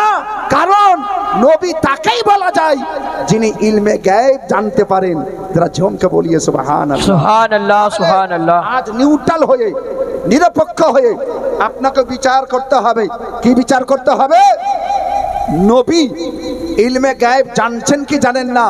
যদি বলে ইলমে গায়েব জানে না, তাহলে সাহাবীদের খেলাফ কথা বলছে, তাবেঈনদের খেলাফ কথা বলছে, সালফে সালেহিনদের খেলাফ কথা বলছে। যারা মুসান্নিফিন, যারা বুখারী লিখেছেন, যারা মুসলিম লিখেছেন, যারা তিরমিজি লিখেছেন, যারা আবু দাউদ লিখেছেন, যারা ইবনে মাজাহ লিখেছেন, যারা মিশকাত লিখেছেন, যারা হাদিস, যারা ফিকহ লিখেছেন, তাদের আকীদা নবী মুস্তাফা ইলমে গায়েব জানেন। হে বিরাদার, আমরা আহলে সুন্নাত ওয়াল জামাত খুশ নসিব মুসলমান, আমরা ভাগ্যবান মুসলমান যে আমরা নবীকে কোরআন এবং হাদিস মোতাবিক মানি এবং আমরা কোরআন হাদিস মোতাবিক চলার চেষ্টাও করি। একবার মন থেকে দুরূদ পড়েন। আপনাদের সম্মুখে খুব ছোট্ট করে একটা বাংলাতে আমি একটা গজল বলেই দিচ্ছি, এবার জোরে জোরে দুরূদ পড়েন। আল্লাহুম্মা সাল্লি আলা সাইয়্যিদিনা মাওলানা মুহাম্মদ ওয়া আলা আলি সাইয়্যিদিনা শাফি'না মাওলানা মুহাম্মদ সাল্লাল্লাহু তাআলা আলাইহি ওয়াসাল্লাম। কিছুদিন আগে বাপ এই রোজা তো চলে গেছে, কিন্তু গোটা রোজাতে একটা বাংলাদেশের মৌলবি সারা বাংলাকে আর বিহার, ঝাড়খণ্ড, পশ্চিমবঙ্গের যারা বাংলা শিক্ষিত এবং বাংলা মাতৃভাষা রাখে তাদের মাথা খারাপ করে দিয়েছে। এই মৌলবিটা বলছে টাকা দিয়ে ফিতরা আদায় হবে না। আপনারা হয়তো শুনেছেন, টাকা দিয়ে ফিতরা আদায় হবে না। তাহলে কি দিতে হবে? বলে চাল দিতে হবে, চাল। আমি বললাম আমার ভয়েস দেওয়া আছে, ইউটিউবে দেখতে পাবেন, আমার ফেসবুকে দেখতে পাবেন। বিরাদার, হাদিস শরীফে বলা আছে, কিতাবের নাম আল মুসান্নাফ লে ইবনে আবি শাইবা। যারা ঝুমকে বলিয়ে সুবহানাল্লাহ। সুবহানাল্লাহ সুবহানাল্লাহ সুবহানাল্লাহ সুবহানাল্লাহ। জাহিরিন ক্বালা সামি'তু আবা ইসহাক ইয়াকুলু ইন্নী আদরাকতুহুম ওয়া হুম ইয়াতুনা সাদকাতাল ফিতরে বিদরাহিমা। যারা ঝুমকে বলো সুবহানাল্লাহ। সুবহানাল্লাহ সুবহানাল্লাহ। বলেন সুবহানাল্লাহ। তিনি বলছেন যে আমি আবু ইসহাকের কাছে শুনেছি। আবু ইসহাক একজন তাবেঈ, কেবার তাবেঈনের মধ্যে। তিনি বলেন আদরাকতুহুম, আমি সাহাবাদেরকে দেখেছি, আমি সাহাবাদেরকে পেয়েছি। নবীর সাহাবাগণ সাদকায়ে ফিতর মানে ফিতরা দিরহাম এবং টাকা দিয়েই প্রদান করতেন, আদায় করতেন। যারা ঝুমকে বলিয়ে সুবহানাল্লাহ। সুবহানাল্লাহ সুবহানাল্লাহ বেশক। মাতি তাম, একশা খাবার, রেডি খাবার, একশা রেডি খাবার। আচ্ছা, খাবার কাকে আপনারা বলছেন? খাবার কাকে বলছেন? আপনি বাড়ি যেয়ে যদি নিজের বিবিকে বলেন যে আমাকে খাবার দাও, তো আপনাকে এক প্লেট ভাত তাই তরকারি নিয়ে এসে দেয়, না এক প্লেট চাল নিয়ে এসে দেয়? আরে বলেন, ভাত নিয়ে এসে দেয়, তাই তরকারি নিয়ে এসে দেয়। আর যদি খুব স্ট্যান্ডার্ডই করেছে তো বিরিয়ানি করেছে তো বিরিয়ানি নিয়ে এসে দেবে। আর যদি আজ খুব খুশিতে পোলাও করেছে তো পোলাও নিয়ে এসে দিবে। আজ পর্যন্ত খাবার চেয়েছেন আর আপনার বিবি আপনাকে চাল নিয়ে এসে দিয়েছে? আরে বলেন, দিয়েছে? তাহলে খাবার চালকে বলা যাবে? আরে বলেন, খাবার চালকে বলা যাবে? আচ্ছা, চালকে খাবার বলা যাবে?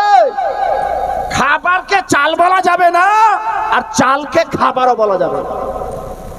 খাবার আলাদা জিনিস, চাল আলাদা জিনিস। চাল সিদ্ধ হওয়ার পরে শুধু ভাত হয়, খাবার হয় না। খাবার কাকে বলা যায়? পেটে যেটা ঢোকা যায়, পেটে যেটা ভরা যায়, যেটা ভক্ষণ করা যায়। তো শুধু ভাত ভক্ষণ হয় আমাদের বাঙালিতে? আরে বলেন, আরো শাক লাগবে কমপক্ষে, আরো আলুর সানা লাগবে কমপক্ষে, আরো ডাল লাগবে, নাহলে একটু চাটনি লাগবে, নাহলে একটু পেঁয়াজ লাগবে, মানে কিছু না কিছু একটু লাগবে। এটা আমরা জানি না, জানি না? আরে কিছু বলেন আপনারা? অবশ্যই। হে বেরাদার, এই মৌলবীতে বুখারী শরীফের হাদিসে লেখা আছে, আকা মুস্তাফা সাল্লাল্লাহু তাআলা আলাইহি ওয়াসাল্লামের সাহাবী আন আবি সাঈদ আল-খুদরি قال كنا نخرج ساعا من طعام وساعا من تمر وساعا من زبيب وساعا من আকিত। তিনি বলছেন যে আমরা নবী সাল্লাল্লাহু আলাইহি ওয়াসাল্লামের যুগে এক সা খাবার দিয়ে গরিব মিসকিনকে ফিতরা দিতাম। যারা ঝুমকে বলিয়ে সুবহানাল্লাহ, সুবহানাল্লাহ, কি দিয়ে সুবহানাল্লাহ। দিতাম? কি দিয়ে দিতাম? এক সা খাবার দিয়ে। এক সা খাবার মানে 4 কিলো 90 গ্রাম ওজন করলে।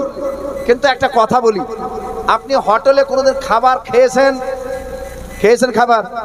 অবশ্যই খেয়েছেন।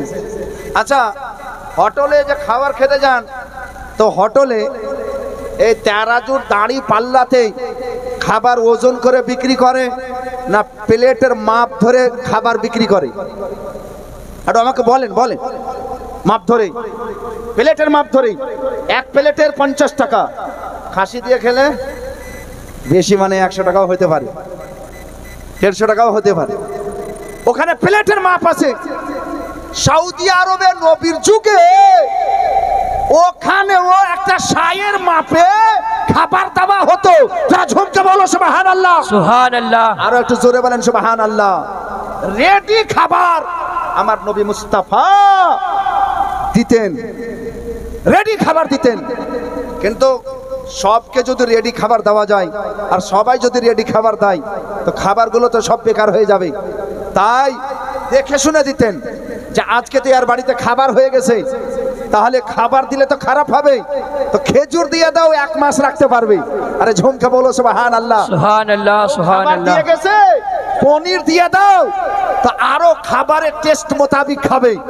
আকা মুস্তাফা সাল্লাল্লাহু আলাইহি ওয়াসাল্লাম তাদেরকে বলেছেন, গম দাও নিসফ সা, অর্ধেক সা গম, 2 কিলো 45 গ্রাম, বা 1 সা তোমরা জব দাও। আলহামদুলিল্লাহ, একবার জোরে বলেন আলহামদুলিল্লাহ। আলহামদুলিল্লাহ। তাহলে নবী সাল্লাল্লাহু তাআলা আলাইহি ওয়াসাল্লামের হাদিসে 1 সা খেজুরও দিতে পারেন, 1 সা জও দিতে পারেন, 1 সা কিশমিশ দিতে পারেন, 1 সা পনির দিতে পারেন, এবং অর্ধেক সা গম দিতে পারেন, বা তার পরিমাণে টাকাও দিতে পারেন। যারা ঝুমকে বলিয়ে সুবহানাল্লাহ, সুবহানাল্লাহ। আরো একটু মহব্বতে বলেন সুবহানাল্লাহ। এই মৌলবীকে যে কি হয়েছে, কোন শয়তান ধরেছে, এই যে কোন শয়তানের কথা শুনে নিয়েছে, হাদিসের কথা না বলে, কোরআনের কথা না বলে, সাহাবীর কথা না বলে, তাবেঈর কথা না বলে শয়তানি কথা বলছে যে চাল দিতে হবে, অথচ হাদিসে চালের কথা লিখাই না। লিখা কি আছে? তাআমুন কথা লেখা আছে, আর তাআমুন মানে খাবার, আর খাবারটাকে এই চাল বলছে, খাবারটাকে চাল বলছে। নাউজুবিল্লাহ। এটা চাল বলাটা তোমার নিজস্ব ব্যাখ্যা, এটা তোমার নিজস্ব ব্যাখ্যা, তোমার মন গড়া কথা, এটা জালিয়াতি কথা, এটা মাউজু কথা, এটা বিদআতি কথা। সেহেতু চাল দেওয়া চলবে না। হ্যাঁ, এক হিসাবে চলবে, যদি আপনি একসা খেজুরের দাম যতটা হয় অত তার দাম জুড়ে আপনি যদি চাহেন তো তাকে চাল দিতে পারেন। যেমন 4 কিলো খেজুরের, ভালো খেজুরের দাম যদি জুড়েন তো কমপক্ষে 1000 টাকা, 250 টাকা কিলো একটা ভালো খেজুর, 1000 টাকা। তো একটা ফেতরা 1000 টাকা, 1000 টাকার চাল খরিদ করে যদি দেন তো দিতে পারেন। এবার জোরে বলেন না সুবহানাল্লাহ। কিন্তু 4 কিলো চাল দেওয়া চলবে না, 4 কিলো চাল দেওয়া চলবে না। ভুল ব্যাখ্যা করছো, ভুল মানুষকে পরামর্শ দিচ্ছ এবং ভুল পথে নিয়ে যাচ্ছ। সঠিক পথটা হলো একসা করে দিতে হবে। নারে তাকবীর, নারে। না দাড়িতে আজান দেওয়া যাবে না, এটাই সঠিক ফতোয়া। বিনা দাড়িতে আজান দেওয়া যাবে না, এটাই সঠিক ফতোয়া। বাহারে শরিয়াতে এবং ফতোয়া রাজবিয়াতে এবং ফতোয়া শামিতে এই ফতোয়াই লেখা আছে। একটু আমি আর আগে বেড়ে বলি, কিন্তু যদি হুজুর কোনো বিনা দাড়িওয়ালা আজান দিয়ে দেয় তো কি করতে হবে? এটা আমার পক্ষ থেকে। বিনা দাড়িওয়ালা আজান দিতে পাবে কিনা এটা আমাকে জিজ্ঞাসা করেছে, পাবে না, পাবে না। কিন্তু যদি কেউ দিয়ে দিয়েছে বা দিয়ে দেয় তো কি করতে হবে? নামাজ হবে কি হবে না? নামাজ হবে কি হবে না? আজান আবার ঘুরিয়ে দিতে হবে নাকি? যেহেতু তাকে আজান দিতে হবে না আপনি বললেন, তো আজান ঘুরিয়ে দেওয়া, আবার দেওয়া, দোহরা দেওয়া, এটা শরীয়তে আজ পর্যন্ত হয়নি। এটাকে শরীয়তি ভাষাতে বলছে মশরু নেই হ্যায়, লা মশরুয়া, মশরু নয়, মানে শরীয়তে এটা মুনাসিব হয়নি। আবার আজান ঘুরাও, বাচ্চা ছেলে দিয়ে দিয়েছে, দিতে হবে না, কিন্তু দিয়ে দিয়েছে তো ঘোরা হবে না। দাড়িওয়ালা দিবে, বিনা দাড়িওয়ালা দিবে না, দিয়ে দিয়েছে, দিয়ে দিয়েছে তো দিয়ে দিয়েছে, আজানটা আর ঘুরাইও না। কিন্তু তুমিও বিনা দাড়ি তার বান বান করে ঘুরো না, দাড়িটা তোমাকে রাখতে হবে। আজান দেওয়াটা নেকির কাজ। এ বেরাদার, নেকি খুব সামান্য জিনিস নয়, চারটিখানি জিনিস নয়, ডাল ভাত নয় খেয়ে নিলেন। নেকি করলে নেকির উপযুক্ত হতে হবে। যারা ঝুমকে বলো সুবহানাল্লাহ। আচ্ছা, নামাজ পড়াটা নেকির কাজ আছে না নাই? নামাজ পড়া নেকির কাজ। আচ্ছা, আপনি নামাজ পড়তে যাবেন, তা আমি বলছি আমার উজু আছে, বলে হুজুর দাঁড়ান একটু আমিও উজু করে নি। আসার সময় জনাব আলহাজ আনসার আলী সাহেব, নলহাটি বাড়ি, আলিমদের পাগল, সত্যি বলতে খুবই ভক্ত। তিনি আলিমের এত আপ্যায়ন করেন, আলহামদুলিল্লাহ। মাগরিবের নামাজ পড়বো, রাস্তায় চলে আসছি, এই যে আপনাদের মেহমান, আমারও মেহমান হযরতে আল্লামা তামিম বিল্লাহ আল কাদরি সাহেব সঙ্গে আছেন। তো রাস্তাতে আমাদের জানা নাই যে কোন জায়গাতে মসজিদ আছে, আর রোডে চলছি। তো আচ্ছা ঠিক আছে, কোনো মাঠেই নামাজ পড়ে নেবো মাগরিবের, কিন্তু একটু চা তো খেয়ে নি, নামাজের কিন্তু টাইম হয়ে গেছে অলরেডি। চা খেয়ে নি, একটা চায়ের দোকান, চা খাওয়া মনে করে গেলাম, চিনি না যে এই লোকটা মুসলমান না হিন্দু। না চিনাইতেই ওই চাওয়ালাটাকে জিজ্ঞাসা করছি যে এখানে কোনো মুসলমানের গ্রাম আছে আমরা নামাজ পড়তাম, মুখেই কথা আছে, আঙ্গুল ধরে বলছে আসুন হুজুর আপনাকে নিয়ে যাই, 3 কদম আগে মাদ্রাসা নয় আর মসজিদও নয়, ছোট্ট একটা মক্তব করা আছে, বলে এখানে সবাই নামাজ পড়ছেন, আপনারা নামাজ পড়েলেন, আমি চা রেডি করে রাখছি, যারা ঝুমকে বলো সুবহানাল্লাহ। হে বেরাদার, আমার আসরে নামাজ পড়েই গাড়িতে চেপেছিলাম, উজু আছে, হাজী সাহেব বলছেন যে হুজুর দাঁড়ান একটু আমি উজু করে নি। আরে উজু কেন করবেন? মুফতি সাহেব কি বলছেন আপনি? আমি কি বলছি? উজু কেন করবেন? বলছে নামাজ যে পড়বো।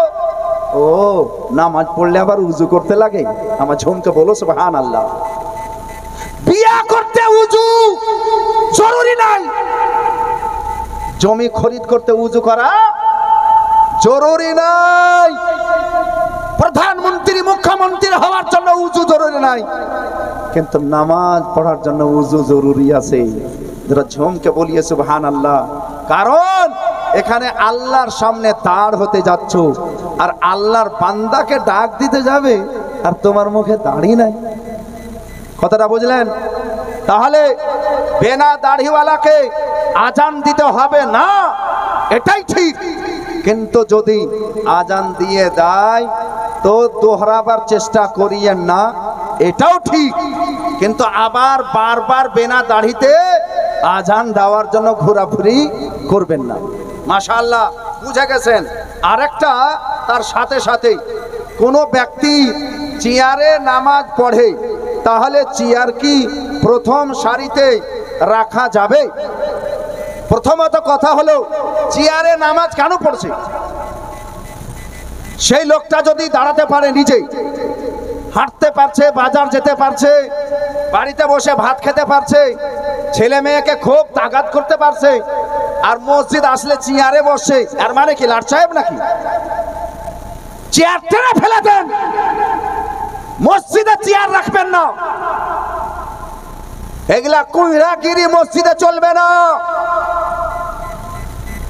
মানুষকে মানুষ, আল্লাহকে পর্যন্ত এই ধরনের কিছু নওয়াব চাঁদা নামাজি আছে যারা আল্লাহর ঘরেও লাট সাহেবি করতে চায়।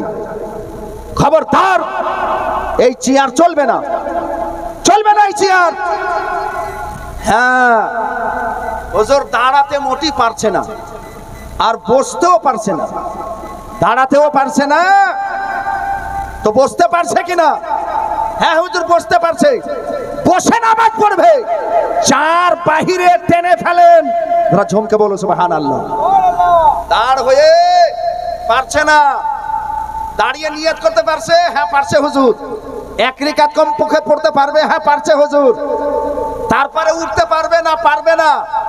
তো এক রিকাতে যদি পারছে, তো এক রিকাতও তাকে দাঁড়িয়ে নিয়ত করতে হবে, এটা ফরজ। যতক্ষণ পর্যন্ত দাঁড়িয়ে থাকতে পারবে ততক্ষণ দাঁড়িয়ে থাকাটা তার জন্য ফরজ আছে।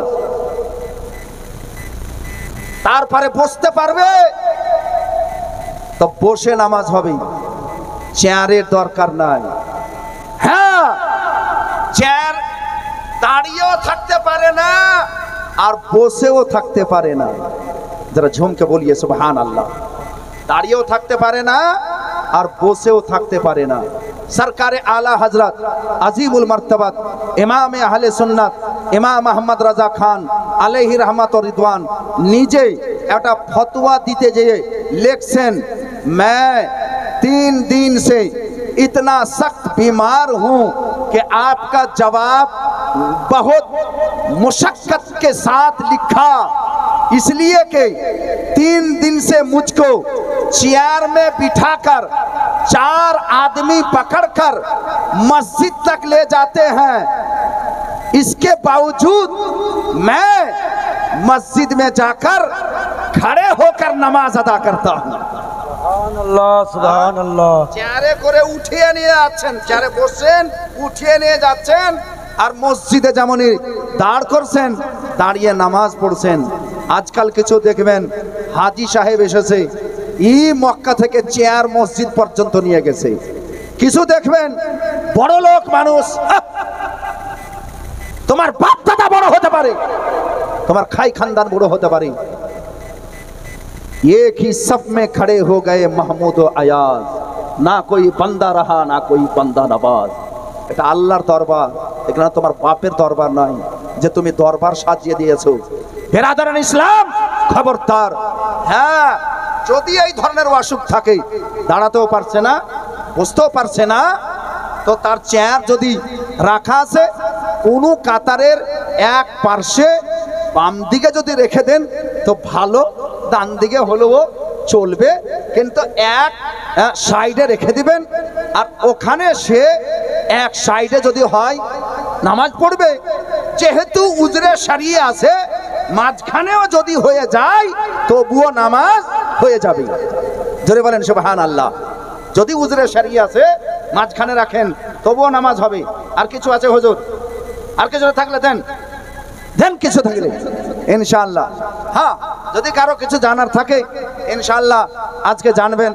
আমি সুরে আজকে বক্তব্য রাখলাম না, কারণ যে সুরের বক্তা আপনাদের আছে, আর আজ আপনাদেরকে কিছু মশলা জানতে হবে, আকীদা জানতে হবে। আমরা শুধু সুরে পাগল হয়ে যাচ্ছি, এই কারণে আমাদের সুন্নি জামাতের মধ্যে বহুগুলো জিনিস খালি আছে, অপূর্ণ আছে। জিজ্ঞাসা করলে ওরা বলতে পারে না, শুধু ইয়ানবী সালাম আলাইকা বলতে জানে, কিন্তু আমরা ইয়ানবী সালাম আলাইকা বলি কেন সেটা জানি না। হে বেরাদার, আজ আমি যথাসাধ্য আপনাকে দলিল সহকারে কিছু ইলম বিদ্যা দিতে পেরেছি। আল্লাহর দরবারে আমি শুকরিয়া জানাচ্ছি। একবার মন থেকে বলেন আল্লাহুম্মা আমিন, আর একবার জোরে বলেন আল্লাহুম্মা আমিন। শেষের সময় সবার জন্য একবার দোয়া করি।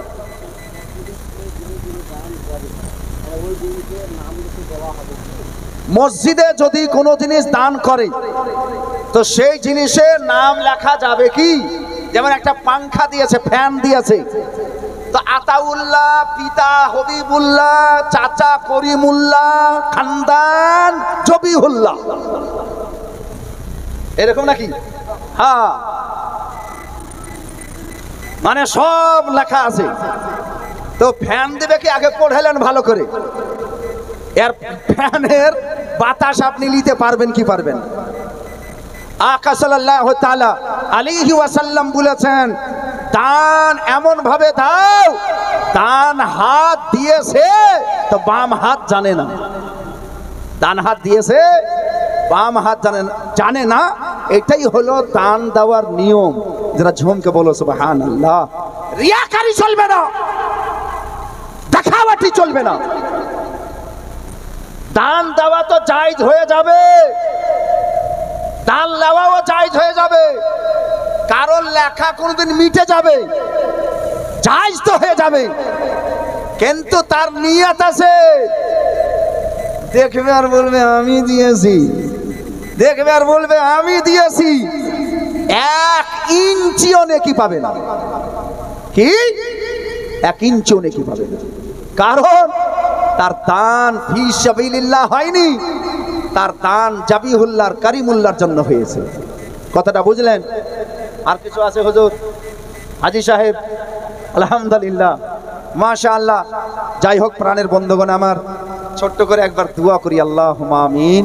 আল্লাহুম্মা সাল্লি আলা সাইয়্যিদিনা শাফিয়ানা মাওলানা মুহাম্মাদিন ওয়া আলিহি ওয়া বারিক ওয়া সাল্লিম সালাতান ওয়া সালামান আলাইকা ইয়া রাসূলুল্লাহ সাল্লাল্লাহু তাআলা আলাইহি ওয়া সাল্লাম।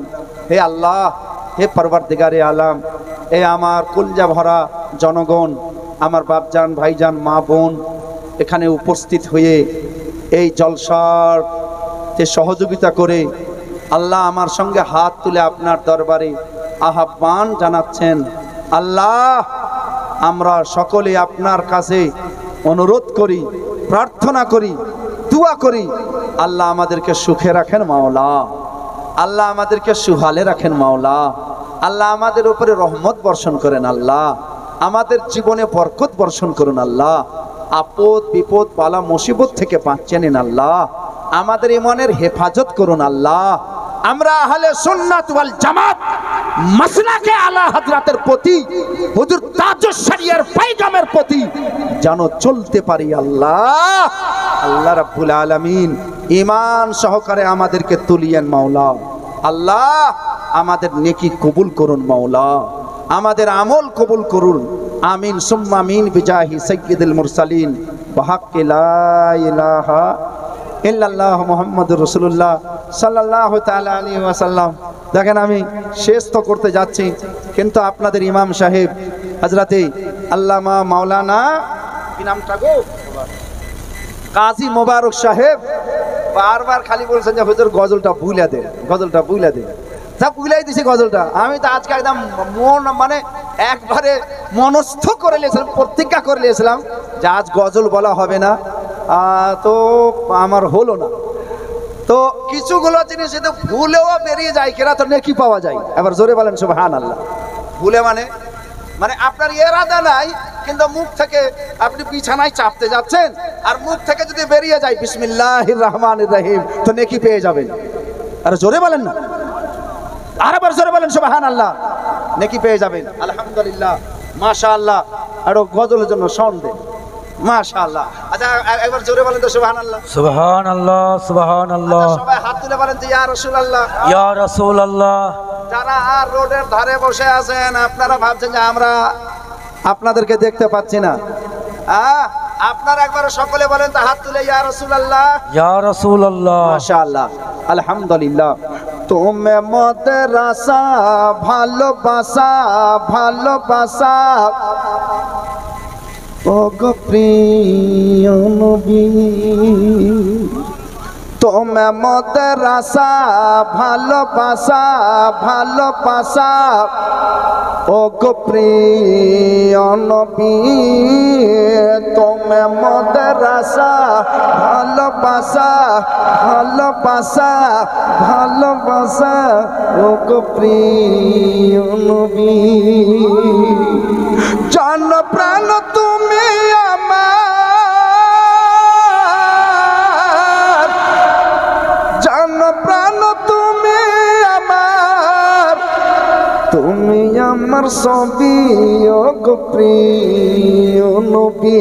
সুবহানাল্লাহ, সুবহানাল্লাহ। তুমি আমার আশা ভালোবাসা ভালোবাসা ভালোবাসা ও গো প্রিয় নবী।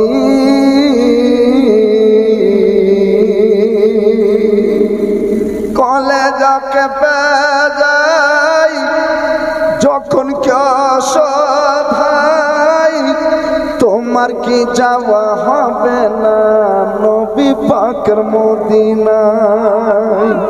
কলেজাকে বেজাই যখন ভাই, তোমার কি যাওয়া হবে না নবী পাকের মদিনায়।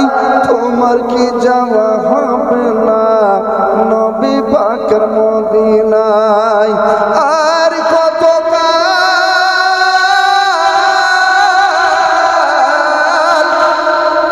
আর কত কাল কাঁদব আমি ও গজল আরবি আমার প্রিয় নবী। সুবহানাল্লাহ, সুবহানাল্লাহ, আমার নবী আমার দয়াল নবী, নবী আমার নবী আমার প্রাণের নবী।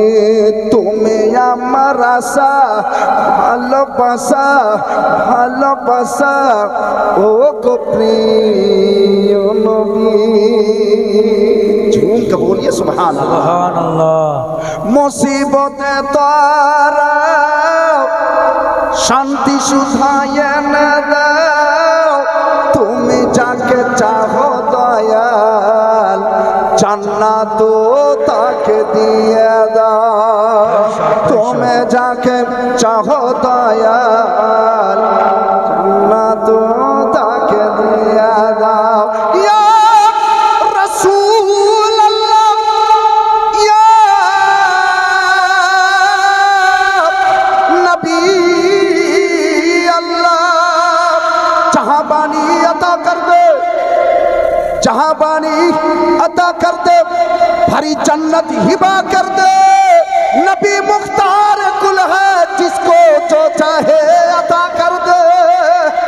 सुभान अल्लाह, सुभान तुम्हें जाके চাহো জান্নাত তাকে দিয়া দাও মুসিবতে তারাও শান্তি সুদায়া না দাও তুমি যাকে চাহো দয়াল জান্নাত তাকে দিয়া দাও তুমি যাকে চাহো দয়াল জান্নাত তাকে দিয়া দাও সারা জগতের খাজানা সারা জগতের খাজানার তোমার হাতে চাবি ও গো প্রিয় বেশক বেশক সুবহানাল্লাহ সুবহানাল্লাহ নবী আমার নবী ও গো প্রিয় নবী তুমি আমার সবই ও গো প্রিয়